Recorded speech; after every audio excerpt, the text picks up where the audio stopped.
It's the Ross Tucker Football Podcast. Oh, yeah, it is. But it's not just any Ross Tucker Football Podcast, because I would never do that to you guys. It is a Monster Monday presented by DraftKings, of course. Lots to talk about what happened yesterday in the NFL. I am so pumped up for Monday Night Football night. A couple of my former teams. And then tomorrow we'll have the power rankings, see where everybody shakes out in the only officially sanctioned, not really NFL power rankings. We'll have a new Spread the Word winner this week. We'll have a new sponsor confirmation email winner. I'm all out of Maddens, but I still have some cool things to give away this week that I will be letting you know about. And you can still, by the way, get a story at myfrontpagestory.com and have a great chance to be the sponsor confirmation email winner. We have so many good sponsors these days. Babbel, Uncommon Goods, Raycon, LinkedIn, ExpressVPN.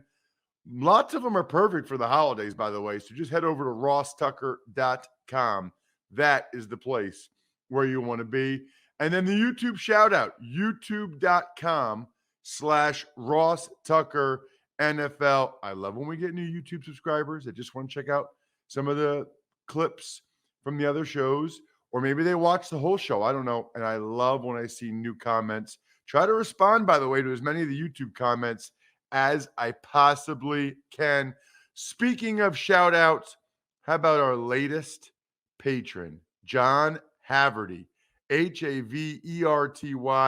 I love when we get patrons. And by the way, Steve and I had a very good week so far on the Even Money podcast. You probably want to go to patreon.com/RT Media to make sure you're a patron. It's Big Show time. The Big Show. Good morning, Ross. Themes, thoughts, anything else on a macro level you want to talk about from week 13 before we break down each of these games? Sure. By the way, let me just say this for the record. Brian is just landed on a red eye coming back from Los Angeles, and he's got another connection to get home. He's in the food court or something somewhere. I mean, Brian is a hardworking son of a gun. Brian's a rock star, and we appreciate it greatly.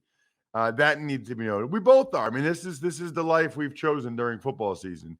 At any rate, big news with Carolina Panthers firing Joe Brady as the offensive coordinator.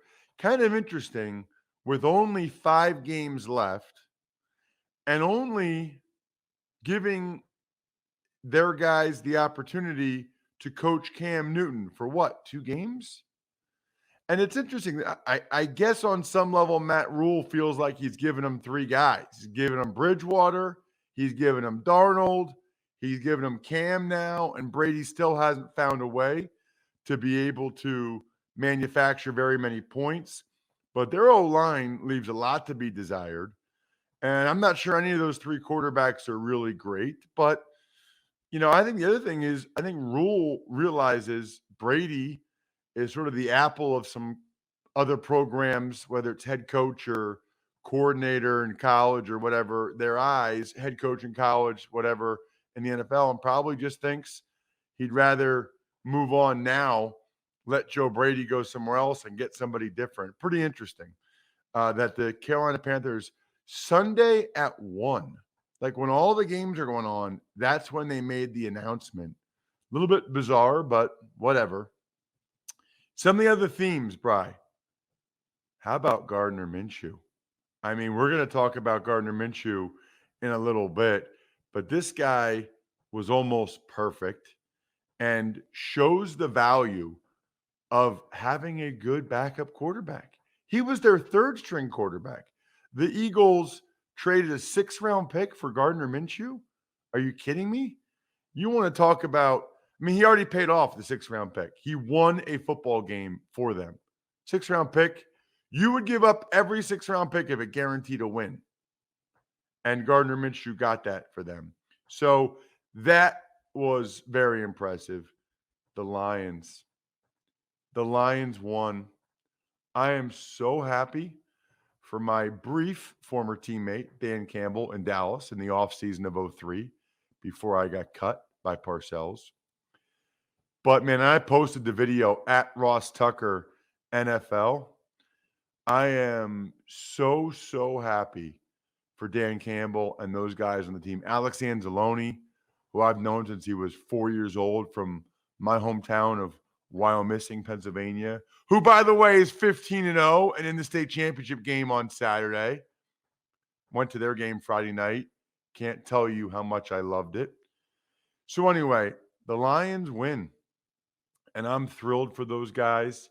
I have no idea what the Vikings were doing on that last play, not protecting the goal line. That is horrific coaching in that situation. But for that day, the Lions are not going to go winless. They got to win. They got to tie. And they still right now would have the number 1 overall pick. So I don't care if they win another game. They got one, which is what I wanted them to have. 2 other themes, Bri, I would say. I continue to be disappointed by the officiating. I really do. And I think we need to be better somehow. And here's what I'll tell you. The officiating in the Jets-Eagles game was very one-sided in favor of the Eagles. And you guys know I do Eagles preseason games on TV. I do their pregame on the radio. So I watch the Eagles very closely. The Jets got a raw deal in that game. I mean, there's 4 or 5 examples where I felt like the Jets got shafted. Robert Saleh was losing his mind, and I don't blame him. I just feel like it needs to be better. I thought Travis Kelce fumbled last night. I thought that was disappointing. He had the ball in his hands. He had 2 feet down, and he tucked the ball away. That was a football move. That's the element of time that we're talking about. So I don't know. I think we need to do more and better with the technology to help these guys because they're the best we've got. The game moves at super speed when you're actually out there. When I'm doing sideline for West or whatever, it's flying. TV does not do it justice because everything's slower and then you get slow-mo. It's not nearly as easy for the actual officials that are out there. And I guess the last theme, Bri, heart of a champion a little bit yesterday for the Steelers and the Seahawks. Big Ben, Russell Wilson, those guys are not just going to, lay down and end their careers in these cities and maybe their career period by laying down. I was impressed by the heart of a champion. I would describe it as both those teams. By the way, you know what Bry is doing right now in the airport? He's using the internet with ExpressVPN because it's public Wi-Fi. You don't want to leave your keys in your car while you run in the gas station for a snack. I mean, most of the time you're probably fine, but what would happen if you come back to see someone driving off with your car? It's just not smart. It doesn't take much technical knowledge to hack someone. All you really need is some cheap hardware. I mean, a smart 12-year-old could do it. Your data is valuable. Hackers make up to $1,000 per person selling personal info on the dark web. ExpressVPN gives you the encrypted tunnel. It's super secure. It's easy to use. It works on all devices. So if you're not at home, if you're in a hotel or on a plane or in the airport like Bry, secure your online data today by visiting expressvpn.com/Tucker. That's expressvpn.com/Tucker. And you can get an extra 3 months free. expressvpn.com/Tucker. Tuck's Takes. All right, let's start with the Dolphins, who won their 5th straight by beating the Giants 20-9. So Daniel Jones, even though he reportedly practiced all week, was not cleared for contact, did not play. And apparently, there are reports out there that he's unlikely to play this week either. So Mike Glennon got the start. But then Mike Glennon, we've been told, suffered a concussion. I think he played the whole game, but just suffered the symptoms afterwards, perhaps. So Mike Glennon suffers a concussion. So the Giants might have to start Jake Fromm, potentially Jake from State Farm next game. Wow. Tua had another strong game. I mean, Tua did what Tua does now. Tua is not letting the Dolphins trade for Deshaun Watson. That's what he's going out there to try to do right now. And it's been impressive. The Dolphins defense was good again, getting after Mike Glennon. They've got some young studs on that side of the ball. They've played well consistently now for a while. And Tua is just in a groove right now, especially getting the ball to Waddle. Now, they only put 20 points up, but the Dolphins, the Eagles only put 7 points up against the Giants, who have a pretty decent defense. But the Dolphins are in a groove now. Tuck's Takes. Jonathan Taylor, 5th player in NFL history with a rushing touchdown in at least 10 consecutive games. Colts shut out the Texans 31-0. Yeah, I mean, I thought the Texans would be a little bit more competitive than this. Zach Cunningham did not play for them, which is a big loss for disciplinary reasons. I don't know what's going on with the Texans. But you have Justin Reed last week, Zach Cunningham this week. These are guys that are two of their best young players, which makes this even more concerning that these guys are being held out for disciplinary reasons. What they should have done is suspended Zach Cunningham if they could, because he got a big guarantee on his contract next year. But you can get out of the guarantee if there's a suspension. So they should have suspended him, whatever the disciplinary reason is. Kenny Moore had a sweet interception on the first play for the Colts. Muhammad and Teray both had big games rushing the passer. It was so bad for the Texans that Tyrod Taylor, who I thought was, coming back and giving them some support, giving them a chance, he was terrible. He got benched for Davis Mills. Davis Mills wasn't good. And Jonathan Taylor got back on track of having beastly football games. Tuck's Takes. Amon-Ra St. Brown, first touchdown in the NFL with no time remaining. That catch gave the Lions their first win of the year, 29-27 over the Vikings. Shout out to KJ, our buddy KJ, Christopher Jackson, who does a lot of stuff for our site as well as myfrontpagestory.com. Man, he needed that win as a Lions fan. Amon-Ra St. Brown had a big day, including that game-winning touchdown. I'll give Jared Goff a lot of credit. He had an impressive game-winning drive after the prior 4th down fumble cost the Lions the lead. Goff had a good game overall, but they're up 23-21, and he holds on to the ball, terrible pocket awareness, strip sacked. Vikings take the lead on a touchdown. Goff was going to be the GOAT again, but no. He let him down for a touchdown drive, which was awesome. I was surprised that Charles Harris and the Lions defensive line surprisingly really got after Kirk Cousins in this game. Cousins was okay. Even after Thielen went out, he just kept going to Justin Jefferson. Justin Jefferson, 11 catches, 182 yards. He is a dominant football player. Tuck's Takes. Eagles beat the Jets 33-18, as you mentioned, Gardner Minshew. Eagles scored on their first 7 drives yesterday. Unreal, right? Gardner Minshew, we didn't even know he was going to play till, like an hour before the game or what. I mean, until the inactives. Jalen Hurts had said earlier in the week that he would be good to go. But I think the Eagles understand that Hurts's ability to run is such a huge part of what he does that they wanted to make sure he was healthy enough to be able to do that and try to get him healthy for after the bye.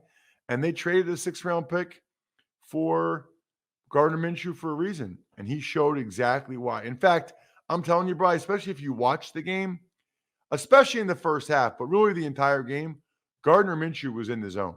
He was absolutely in the zone, presented by AutoZone. He finished 20 of 25. That's 80%, obviously. But here's the deal. His first 2 incompletions were throwaways. He was 14 of 15 in the first half, but the only incompletion was a screen pass that the Jets had covered, so he threw it into the dirt. And then his second incompletion, nobody was open, so he threw the ball out of bounds. I don't know how many real misses Gardner Minshew even had in this game. 133.7 passer rating, 2 touchdowns, 242 yards, connected on his first 11 attempts of the game as the Eagles went down 3 straight times for touchdowns. Then it was 4 times in a row for field goals. But they needed it because Zach Wilson and the Jets were actually balling themselves in the first half. So anyway, Gardner Minshew, clearly the in the zone presented by AutoZone player of the week. He earned it. But early on, it looked like it might be Zach Wilson. Zach Wilson was playing very well in the first half as the Jets scored touchdowns on their first 3 drives. But their poor field goal kicker, who had never played before an NFL game, Cressman, I think, they signed him. It's his first game. Bri, he missed his first 2 extra points. And the Jets didn't score again the rest of the game. He will be fired today. So unfortunate. That will probably be the only NFL game he ever plays in. And his 2 kicks, he missed both. And that's the thing, like as a kicker with no track record, he knows it.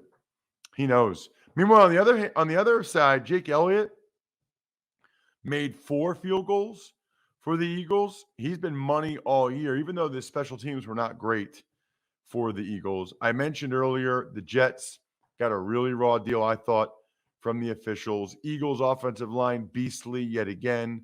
Miles Sanders was very good, but then he rolled his ankle again. So the bye is coming at the right week. Jason Kelce was banged up. Bye is coming at exactly the right week for the Eagles. They need all those guys to heal, and they need their defense. The defense, kudos to the Eagles for figuring it out after they gave up touchdowns on the first 3 drives. Tuck's Takes. Pair of touchdowns in the air, a couple more on the ground for Kyler Murray. Cardinals beat the Bears 33-22, and weather was not pretty there. Glad I was not at that game. No, you're right. Looked horrible. Andy Dalton threw 4 interceptions. It was a pick fest. I need like an update on Justin Fields' injury. I don't even know what it is, but hopefully he can, I think was his back. I hope he can get out there soon. There's no point in playing Andy Dalton at this point. Kyler Murray showed no rust. He ran a lot. I think it was the most yards running that Kyler Murray's had all year, which I guess is a little surprising coming off the injury. David Montgomery is really the lone bright spot for the Bears at this point. He had 141 yards of total offense. Jordan Hicks and Chandler Jones both had big games on defense for Arizona. But that was about it. I mean, Hicks had a couple sacks, was great. Chandler Jones was great. A lot of people got after Andy Dalton, and the Cardinals took care of business. Tuck's Takes. 317 passing yards for Justin Herbert. Chargers beat the Bengals 41-22. Right, and the Bengals' offensive line really struggled without their right tackle, Riley Reif, their starting center, Trey Hopkins. I mean, the Chargers got 6 sacks, even after they lost Joey Bosa with a concussion. It was so bad. Joe Burrow dislocated his pinky. It was going the wrong direction. I give him a ton of credit. He stayed in the game and actually led an impressive comeback by the Bengals. They overcame, Jamar Chase turning a short touchdown into an interception when he bobbled the ball. But the play of the game was Mixon fumbles as the Bengals. I think the Bengals were about to go take the lead. Mixon fumbled. Tavon Campbell scooped it up, took it back to the other way, and that took all the wind out of the sails of the Bengals comeback attempt. It was just like, at that point they were done. Tuck's takes. Brady to Gronk twice. Bucks win 30-18 over the Falcons. And Brady had a terrible pick six. He threw the ball right to Marlon Davidson on a screen. Obviously didn't see him. And the Falcons still couldn't cover the spread. For people that may have cared about that via the Even Money podcast, very, very disappointing. Because the thing is Matt Ryan actually had a pretty good game, even though the Bucks were all over him. The Falcons ran the ball better than I thought they would, but they still only scored 10 points on offense. And it was early. They ran the ball down the Bucks' throat on the one drive for a Mike Davis touchdown. Then they have to settle for a chip shot field goal. And that was it. That was the only points they got on offense the rest of the game. Gronk had a big day. Godwin set NFL high for this year, 15 catches. That's the thing with the Bucks. You really don't know who the guy is going to be that game. Tuck's takes. Cooper Kupp, 129 receiving yards in the Rams, 37-7 win over the Jags. Kupp becomes the sixth NFL player to record at least 90 receiving yards in 8 straight games, this being in the Super Bowl era. How was the press box food, Bray? Never disappoints. Shrimp and grits, hash brown casserole. Interesting. So they went kind of breakfast and lunch stuff. Shrimp and grits, by the way, was very good. Didn't look very good, but it tasted good. It kind of looked like when my dog eats grass and he throws up a couple minutes later. Nice. But it tasted good. They also had biscuits and gravy, collard greens, which I did not partake, and prepackaged sandwiches, like grilled chicken wraps, chicken pesto pita, and their usual gluttony of candy and chips. So overall, solid performance as always. Nice. Like it. So I actually didn't have a game this weekend, but I will give some shout outs. Shout out to Joe Wade at Rams Pint House in Percy, Pennsylvania. I had a couple nice beers there before my Why Missing game, and I had a delicious burger. It was called the Cuz, and I went with my cousin, so we both got the Cuz burgers from Rams Pint House in Percy, which is awesome.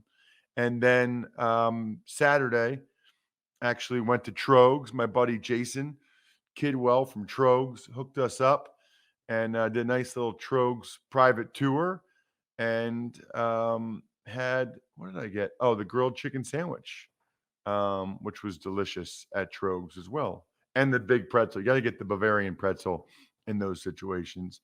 At any rate, in your game, Bri, Jags actually had a nice long touchdown drive early. I thought, okay, Jags, all right. That was it. It was like 3-and-out city after that. Stafford had a huge second half. Van Jefferson was solid as usual. Kupp was his normally dominant self, big plays. Odell Beckham Jr. got a touchdown, and the Rams got the get-right game that we all expected them to get, and I wish I would have tailed Steve Fezzik's pick in that regard. Tuck's takes. 5 days after joining the Washington football team, kicker Brian Johnson kicks the game-winning field goal to beat the Raiders 17-15. Yeah, it's so funny, isn't it? Like, you have no idea. The Jets were hoping that the young kid they got would get it done. He misses 2 extra points. Washington didn't really know. Their kid bangs a 47-yard game winner. I mean, it's unreal. Washington possessed the ball most of the second half. They have found a way to win these close games. Part of it's because Heineke is getting the ball out quickly. He's taking the checkdowns. He's avoiding the major mistakes. He makes the critical plays late in these games instead of making the critical error. And he did it in this game without Logan Thomas, who tore his ACL, which is devastating for Washington, a huge loss. And he had just come back from an injury. My heart's broken for Logan. Raiders had a slow start again, and they're just not scoring enough points. The only time they did was against the Cowboys when it was a pass interference fest. No Waller really hurts the Raiders.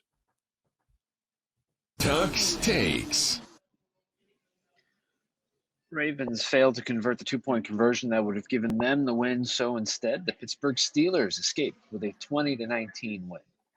Really like the decision of John Harbaugh to go for 2 in that situation. And by the way, Mark Andrews was wide open and he got a hand on the ball. Lamar Jackson just didn't throw him a great ball. I mean, he needs to put a little bit more air under it, let Andrews adjust for it. Should have easily been a 2-point conversion for the Ravens win, but it didn't happen. So the decision, I believe, was a good one by Harbaugh. And he said he did it in part because they were running out of cornerbacks. Marlon Humphrey has a chest injury, it looks like. They're calling it a shoulder injury, but Dr. Chow thinks he tore his pec tendon, which sounds awful, absolutely awful. The Ravens controlled the action the first half, I thought. They moved the ball pretty well. Time of possession, Pittsburgh never had the ball in the first half. But Lamar Jackson threw a heinous interception in the end zone, again, reminiscent of what he did against the Browns. Those 3 points really cost him. And the Steelers actually ran the ball effectively in the second half and got the ball to Deontay Johnson a couple times wide open for touchdowns. One was like they had 2 defenders run into each other. The other one was just a really good route by Deontay Johnson. And TJ Watt was able to get back for the game. He only missed 5 days on the COVID list, which means he is vaccinated and didn't miss a single game as a result. So that says something about something. And there's no chance they win that game without TJ Watt. 3.5 sacks? Are you kidding me? Gigantic, gigantic game. Speaking of, are you kidding me? You guys do realize with the free Fix Finder service at AutoZone, you can troubleshoot more dashboard lights, including your check engine light, ABS light, and service interval light. If you're getting any dashboard lights, use the free Fix Finder. They'll give you possible solutions, all backed by verified technicians. They'll even send you your full results in a detailed Fix Finder report straight to your email. So you'll have all the information you need to take on the fix. AutoZone will even refer you to a nearby shop you can trust if you need to go to a repair shop. It's the most complete free warning light report backed by technician verified fixes, and you can only find it at AutoZone. So the next time your dashboard lights pay you a visit, get in the zone, AutoZone. Tuck's takes. Seahawks improved 4-8 after knocking off the Niners 30-23. Adrian Peterson scored his 126th touchdown. That ties him with some guy named Jim Brown, 10th all time. Incredible. Fake punt touchdown for Seattle early in the game was genius. Set the tone for the game that the Seahawks were going to pull out all the stops. They were coming to play. That was pretty obvious. Kittle had a huge day for the Niners that was ultimately wasted. Tiptoeing down the sideline at 250, going that fast is ridiculous. Although really, this game should not have been close. Gerald Everett, I've never seen anything like it. He had 2 horrible fumbles, and he dropped the pass while he was going in for a touchdown that turned into an interception. I mean, he fumbled. He gave the ball to the Niners, Bri, twice inside the 5-yard line. Did Gerald Everett. I don't think I've ever seen a guy have that bad of a game at a position like tight end, and the Seahawks still won. And that's what's so crazy. That's why if you're a Niners fan, this is like infuriating. Russell Wilson is back. He played awesome. Jimmy G, not great. Niners could not run the ball. like they had been. No Debo Samuel really hurt them. And Trenton's Cannon, must point out, suffered a very scary injury, but it sounds like he's going to be okay. They're keeping him in a hospital in Seattle overnight. That was scary. They had the ambulance on the field and everything. Tuck Takes. I'm glad to hear about Campbell. It's not going to be serious. Let's move on to the last game. It's Sunday Night Football. Chiefs beat the Broncos 22-9 for their 5th straight win. Kansas City defense continues to impress. They got a 4th down stop in the second quarter after the Broncos had a 20-play, 80-some-yard drive that took over 10 minutes off the clock. Got nothing to show for it. Nothing. And even a field goal at that point would have been nice, especially if you had Denver plus 10. At any rate, didn't happen.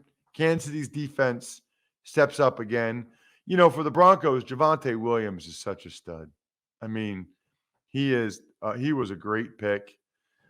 The biggest play of the game was probably Sorensen's pick 6. More or less put the game away for the Chiefs. But the Chiefs' offense is still not quite right. You know, now give the Broncos defense credit. They're good, but it's still not quite right for whatever reason. But they got the win. They're on a roll, and that's ultimately all that matters. That'll do it for a Monster Monday edition of the Ross Tucker Football Podcast. Shout outs to Pizza Boy Brewing, Sporticulture, Vision Comics with an X, HumanHeadNYC.com, and SteakhouseSports.com. I think we're done here.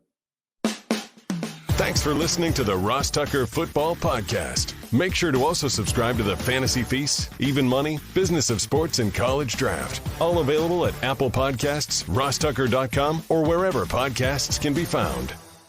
A lot of times on the show, I mentioned DraftKings. Here's what you need to know. You got to be 21 or older, New Jersey, Indiana, or Pennsylvania only. New customers only. Restrictions apply. See DraftKings.com/sportsbook for details. Gambling problem, call 1-800-GAMBLER, or in Indiana, 1-800-9-WITH-IT. By the way, if what I was talking about included a deposit bonus, doesn't always, sometimes it does. Deposit bonus requires 25 times playthrough, and deposit bonuses are paid out in site credit.